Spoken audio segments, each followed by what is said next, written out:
보름달처럼 우리 국민들과 세월호 가족들의 소망이 다 함께 이루어지기를 기원을 드리면서 제28차 원내대책회의를 시작을 하겠습니다. 먼저 박영선 국민공감혁신위원장의 모두 발언이 있겠습니다. 네, 오늘부터 추석 비성이 시작됩니다. 답답한 정부, 빠듯한 생활비, 갈수록 비어가는 시각, 늘어만 가는 가계제, 무엇 하나 시원하게 해결해 드리지 못하고 맞이하는 추석이라서 국민들께 참 죄송한 그런 마음입니다. 그래도 한가위만큼은 가족과 만나는 한가위, 또 모든 가정의 평안과 행복이 가득한 그러한 한가위가 되시기를 기원드립니다.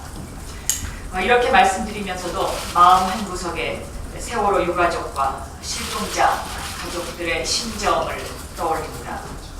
어제 구리 원전 현장 방문해서 돌아오는 길에 만난 한 시민도 제게 이런 이야기를 했습니다. 청와대 앞에 청운동, 광화문, 행목항의 세월호 가족들 생각하면 과연 속편이 제대로 넘어가겠느냐, 이러한 말씀을 하셨습니다. 그렇습니다. 행목항에서, 광화문에서, 국회에서, 청와대 앞에서, 인천 분향소에서 가장 슬프고 가장 외로운 추석을 맞이하게 될 분들, 추석 앞두고 박근혜 대통령께서 눈 딱 감고 가셔야 할 곳이 바로 청와대 앞에 청운동이고 광화문이라는 점을 다시 한번 말씀드립니다. 그저께 대통령께서 눈 딱 감고 규제를 풀라고 말씀을 하셨지만 대통령께서 진작에 풀어야 할 것은 세월호 특별법 제정을 둘러싸고 꼬인 정국과 4년이 넘도록 남북관계에 빗장을 안고 있는 5.24 조치를 푸는 것이 꽉 막힌 대한민국을 푸는 길이라고 생각합니다. 이상입니다. 다음은 고영건 정책위 의장의 모두 발언이 있겠습니다. 네, 올 추석 모든 국민이 따뜻하고 편안한 추석을 보내기를 간절히 기원합니다. 그렇지만 여야 모두 정치권에 꽉 막힌 정국으로 인해서 국민들에게 많은 심려를 끼치게 될 것으로 생각이 벌어집니다. 그에 대해서 새정치민주연합도 큰 책임이 있다 책임을 공감합니다.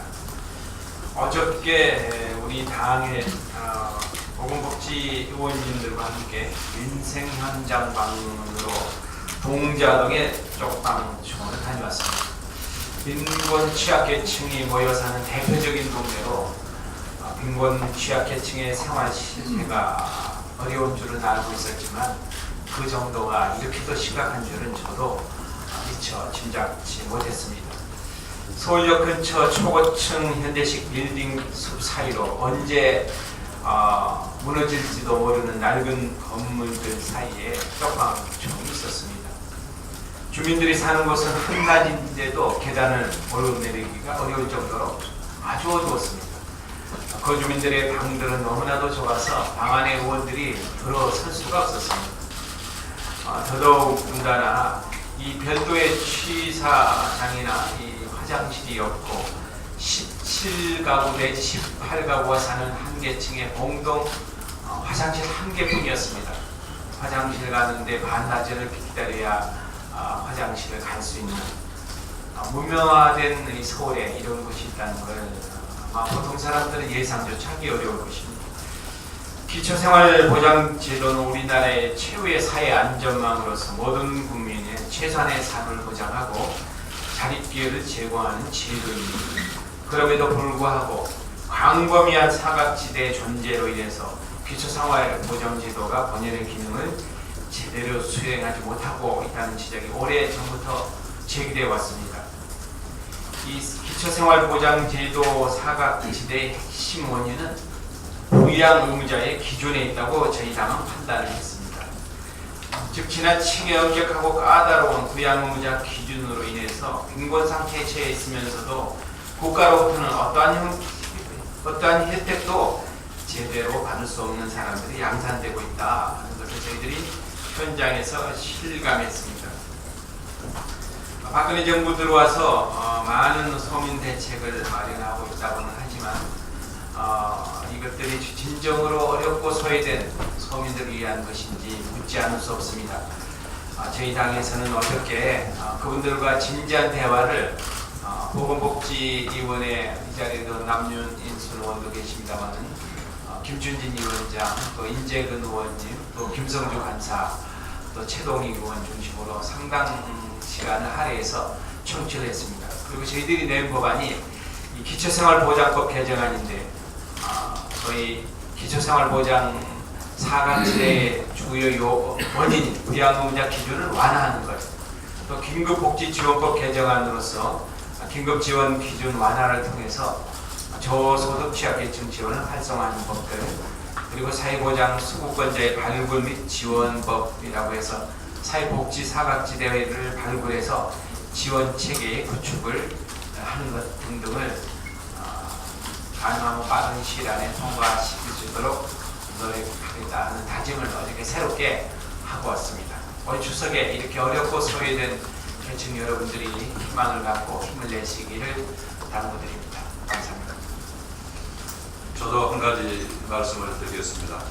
어제 정의화 국회의장은 추석 연휴 기간에도 여야가 지혜를 모아서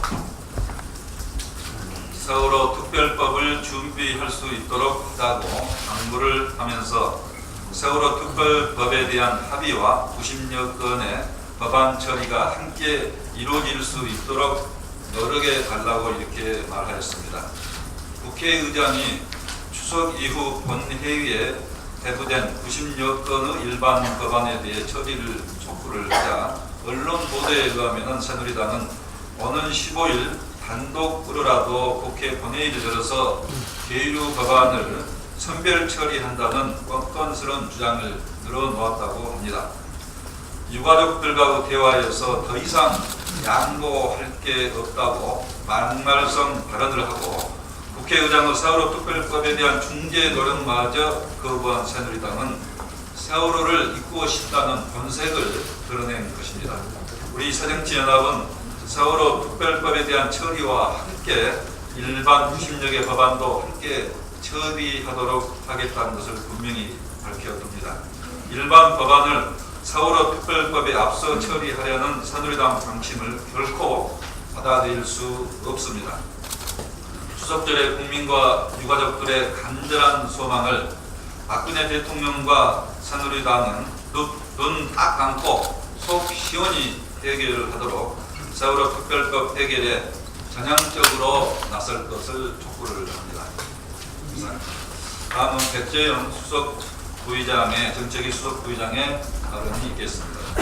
수석 부의장 백재영입니다. 어제 새정치민주연합의 박영선 대표님하고 그리고 우리 새정치민주연합의 원전 특별위원회가 있습니다. 여기 위원장을 맡고 있는 문재인 위원장님하고 그리고 산업통상위원회 그리고 특위위원들과 함께 고리 원전단지를 공부했습니다. 지난 8월 25일 날 후보리에서 중단한 원전 2호기에 대한 집중적으로 심층 내용을 확인했습니다. 지표수물이 그래도 들어가가지고 소난 본부실에 있는 제어판에 물이 잠길 때 전기 공급이 중단되죠. 공기가 그 전기 공급이 중단되니까 그에 있는 복수기 열을 시킬 수가 없는 것입니다. 복수기 열을 시키지 못하니까 터빈을 돌릴 수가 없습니다. 전기를 생산하는 게 터빈이죠. 이 터빈을 중단시키고 터빈을 중단시키면 증기를 저희가 발생을 시키지 않겠습니까? 증기 발생기를 중단시키고 그리고 결국에서 제어봉을 올릴 수밖에 없는 상황으로 정말 진행했던 상황입니다. 결론적으로 말씀드리면 40년 전 통계 그 당시 기후사회로 만들었던 우리 원전 단지에 지표수 문화나 회계에서 있는 배수 체계를 고치지 않아가지고 일어난 사고입니다. 40년 전의 통계를 가지고 그 당시는 보완해서 만들어졌죠. 그래서 그 지하에 묻혀있는 배수관 시설들이 그 당시 기준에 맞는 시설, 우리가 자기들이랑 109mm, 시위랑 109mm를 계산해서 설계되어 있다고 하는데 제가 보기에는 그 당시 그렇게 안 했을 거예요. 많아야 시위랑 60mm 못했을 거라고 보여지는데 그것까지 계산하고 확인하기 쉽지 않았습니다. 그에 많은 고리의 안전진단과 관련된 일이 있지만 아주 기본적인 그 단지 안에 내리는 빗물조차 처리할 수 없는 그 시설을 보완하지 않았던 것이 사고 원인이었다. 이렇게 판단되고 그렇게 저희가 또 설명을 하고 있습니다. 시인도 하고 있고요. 그래서 역시 언제는 당초 계획됐던 주기에 맞춰서 폐로를 해야 된다는 확신을 갖게 됐습니다. 원전 1호 2개가 지난 77년도에 준공이 돼서 30년이 지난 2007년도에 폐로를 해야 되었어야 됩니다만은 다시 10년을 연장해서 2017년에 폐로를 하게 되어 있습니다. 근데 지금 우리 안전위원회나 또는 산자부에서는 아직도 쓸 수 있다 이런 그러한 논리를 준비를 좀 하는 것 같은 있어요. 그렇지만 그래서는 안 된다는 것을 이번에 확인했습니다. 역시 모든 기반이 40년 전 지난번 70년대 중반에 자료했던 그 시대 가지고는 못 버틴다는 것이죠. 폐로에 대한 약속들이 지켜져야 된다. 특히 2002년부터 계속해서 매년 2호기, 3, 4, 5기 꼭 이렇게 단계적으로 폐로가 40년이 되기 때문에 폐로해야 되는 그 약속이 지켜지지 않으면 지금 건설 예정 중인 신고리와 5, 6호기에 대해서도 가동에 들어갈 수 있겠느냐 국민들은 궁금해집니다. 특히 규제가 5km, 10km 이내 주민명이 동일해서 될 수 있느냐 아니고 앞으로는 부산 시민, 울산 시민, 경남 그 지역이 320만이 되는 국민들은 동의를 얻어야만이 가동에 들어갈 수 있기 때문에 정부가 원전과 관련된 국민과의 약속을 정확히 지켜가는 것이 신뢰를 쌓는 기본이다. 원전 정책에 가동이 되고 있다. 말씀드리면서 고리 1호기에 2017년 폐로를 정상적으로 진행할 수 있는 절차가 들어간 것이 맞다는 이번 단문 변론을 얻었습니다. 이 이야기는 우리 박영선 대표님도 그리고 문재인 위원장님께서도 그 현장에서 그 폐로와 관련된 입장을 분명하게 밝혔다는 말씀을 드립니다. 이상입니다. 네, 수고하셨습니다. 다음은 한정혜 의원님의 발언이 있겠습니다. 6월 19일자로 발효되었습니다. 국회는 여야 6인으로 구성된 추천위원회에서 3명의 후보를 합의해서 선정한 바 있습니다. 그것이 7월 초였습니다. 그런데 새누리당은 자신들이 추천한 후보가 후보직에서 사퇴하자 특별감찰관 후보를 처음부터 다시 재선정해야 한다고 주장하면서 여야 합의를 일방적으로 파기하고 그 이후 전혀 협의에 응하지 않고 있습니다. 법이 발효된 지는 이미 2달이 훌쩍 넘었고요. 합의를 파기한 지도 2달이 되어갑니다. 이런 걸 보면 과연 새누리당이 처음부터 이 제도를 원하지 않았던 것 아닌가 하는 생각이 들 정도입니다. 그렇기 때문에 정상적으로 특별감찰관 제도가 정착되지 못하게 하려는 의도가 있는 것이 아닌지 의심이 가기도 합니다. 박근혜 대통령 그리고 새누리당은 대통령 측근과 청와대의 비서진급에 대한 미리 척결 의지가 있는지, 특히나 청와대 비서진급이라고 하면 적폐라고 하는 관피아의 척결 대상인데 과연 이 대상에서는 그럼 제외시켜야 되는 것인지, 이것이 또 하나의 대선에서의 거짓 공약이었는지 정확하게 답해 주시기 바랍니다. 이상입니다. 예, 수고하셨습니다. 다음은 남윤인순 의원님의 추석절 발언이 있겠습니다.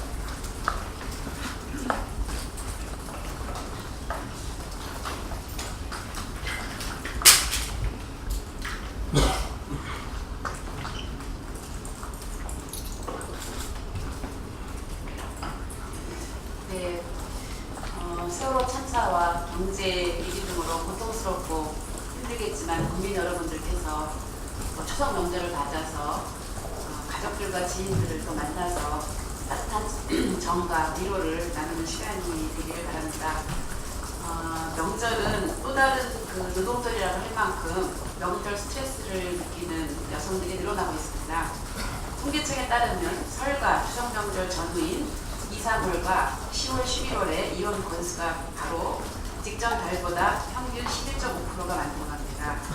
또한 명절만 되면 부부싸움을 하게 된다는 사람이 70%라는 조사 결과가 있고, 명절 연휴 기간에는 가정폭력 신고 건수가 늘어나게 합니다. 그래서 이런 부분들을 예방하기 위해서 추석 연휴를 맞아서 보다 함께 나누고 배려하는 명절을 보내기 위해서 5가지 매뉴얼을 말씀을 드리고자 합니다. 첫 번째, 가족 모두 함께 준비하고 함께 쉬는 명절 보내기. 두 번째, 형편에 맞게 또는 형제, 자매, 시댁과 친정에 구분 없는 명절 지내기. 세 번째, 환경과 경제를 살리는 명절 장보기. 네 번째, 취직과 결혼, 성적 얘기보다는 모두가 즐거운 명절 놀이 즐기기. 다섯 번째, 혈연과 가족관계라는 울타리를 넘어서 이웃과 함께 명절 나누기. 이런 5가지 함께 지키는 매뉴얼을 말씀드렸습니다. 모두가 슬픈 추석이긴 하지만 가족과 함께 이웃과 함께 정을 나누는 그런 명절이 됐으면 좋겠습니다. 이상입니다. 예, 좋은 말씀입니다. 다른 발언하시는 분 안 계시죠? 예.